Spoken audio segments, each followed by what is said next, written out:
If you're wondering what would happen and what your future would look like if you decided to give things another go with the avoidance, this video is for you.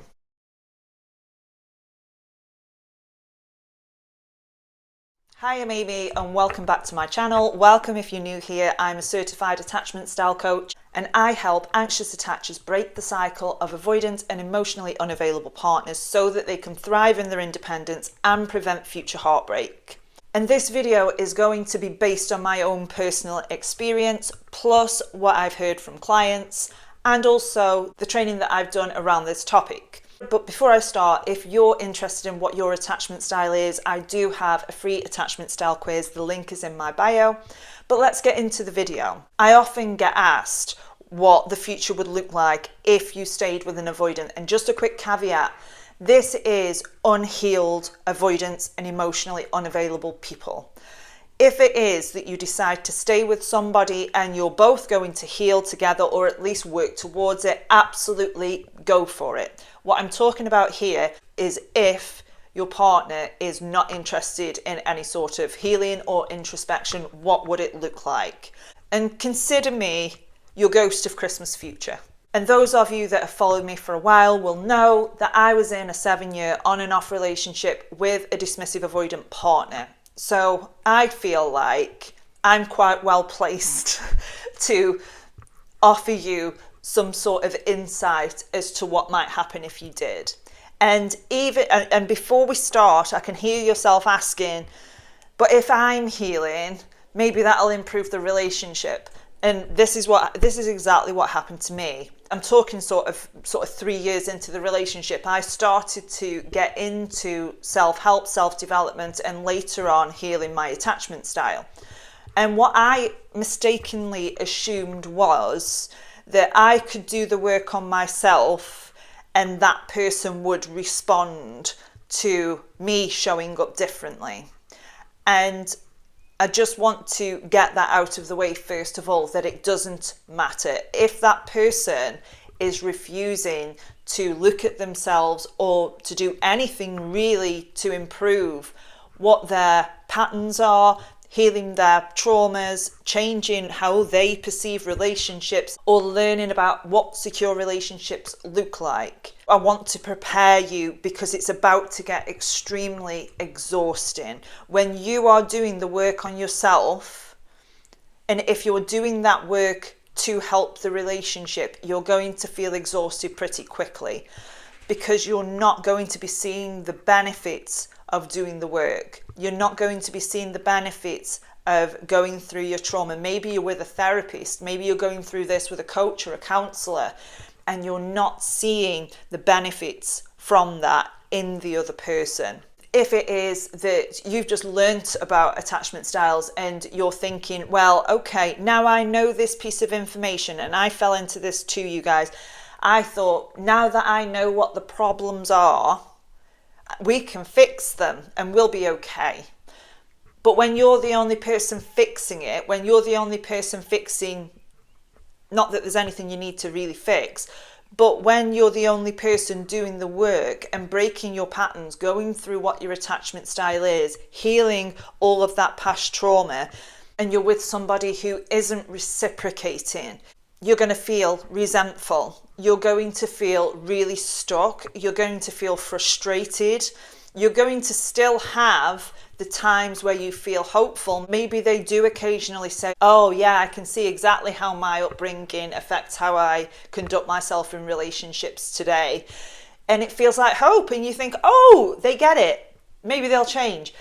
But I want you to vet for this. I want you to see, are they actually showing up differently? Are they communicating with you? Are they listening to you? Are they allowing you to have a discussion with them or a conflict without them shutting down, without them deactivating? Because whilst it is that you will be working on how you communicate, if you are just being slapped in the face with stonewalling or defensiveness or blame shifting, very quickly you are going to undo that really, really hard work that you've done on yourself. And as the years press on, if you decide to stay with this person, You're going to start to feel really small in your relationship. You're going to feel like you can't take up space. You're going to be treading on eggshells. You're going to be thinking about, how do I say this without this person shutting down or deactivating?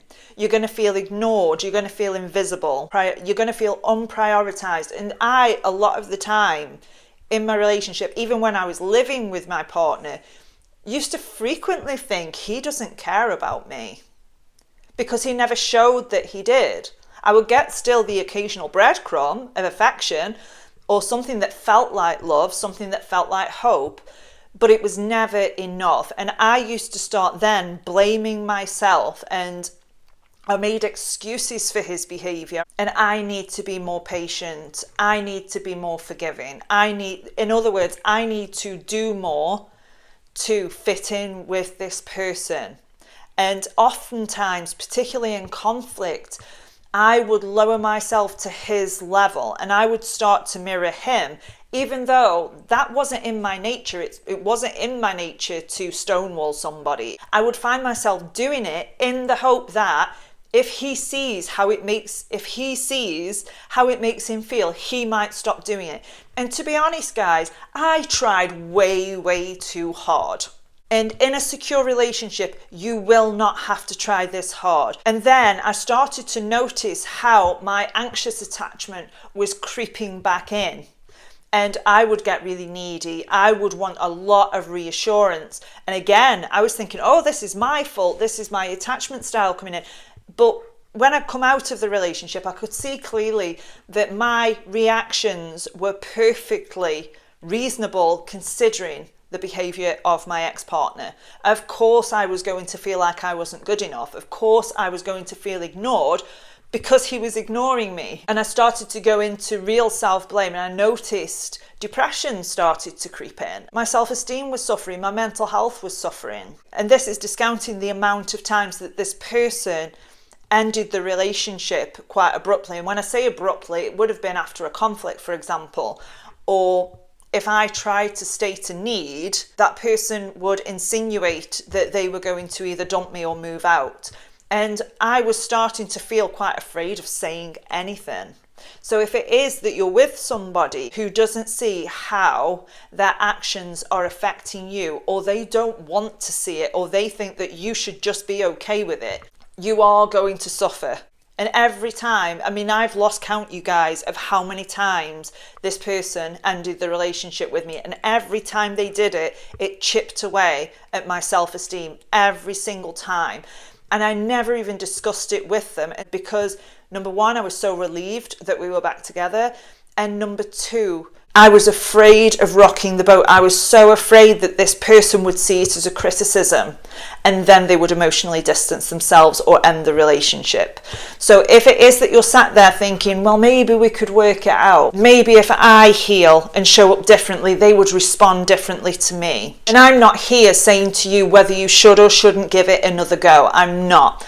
But what I want to do is offer this information. And this has been my experience. It's been the experience of quite a lot of my clients. What I can tell you is when you can work on letting go and detaching from this person, when you can work on your attachment style on your own or with somebody who's doing the same thing, when you can do it that way, the other side of it, guys, is freedom. The other side of it is being in your life now. The other side is self-worth, is loving yourself for exactly who you are. The other side of that is meeting all of those needs that you really wanted to be met in the relationship. And as I've said, I've helped lots of clients all over the world with this very same problem. You are not alone. And I've developed a really specific blueprint of exactly what I did to heal my attachment style from anxious to secure. And it doesn't have to take very long, you guys. And once you've done it, this person is going to be so insignificant to you that you're not going to care. You're going to think about them so much less. They're not going to be the first thing that you think about when you wake up anymore. They're not going to be the last thing you think about before you go to bed. You're going to be able to relax. You're going to start to feel safe in your own body again. So if you're interested in that, I have a few slots available this week for discovery calls. Email me, my link is in the bio. But what I can tell you, and what I do know, is that you are worthy of more than that. You are worthy of a secure relationship. You are worthy of somebody who wants to know what your needs are, wants to know what your boundaries are, and will respect that. If you enjoyed this video, if you did, drop a comment below. I also have a 6-week self-study course becoming available soon. If you subscribe to this channel for more information on that. I'm Amy, and it's an honor to help you improve your self-worth, and I will see you in the next video.